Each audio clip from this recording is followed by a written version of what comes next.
మనము ఉండాలి. కనుకని ఒకటి ఈ రోజు నుంచి ప్రార్థన చేయండి దేవునికి ఏమని? నా పేరు జీవగ్రంథంలో ఉందా? లేదా? లేకపోతే నా పేరు రాసి యేసయ్యా అంటే రాయడాయన. నువ్వు రాయమంటే రాయడాయన. నువ్వేం చేసావని రాయాలి చెప్పు. ఏమంటాడు చెప్పండి? నువ్వు ఏం చేసావని నేను రాయమంటావు. గనుక ఆ రాయడానికి బైబిల్‌లో ఆల్రెడీ చెప్పాడు. ఆ సహకారుల పేర్లు జీవగ్రంథమందు రాయబడ్డాయి.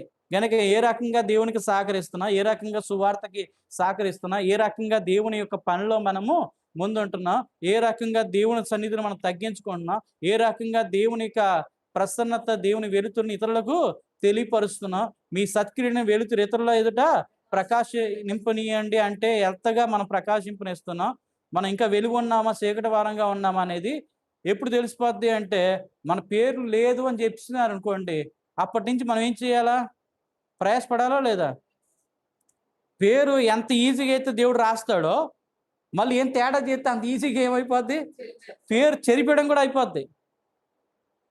దేవుడు చెరపగలడు, రాయగలడు.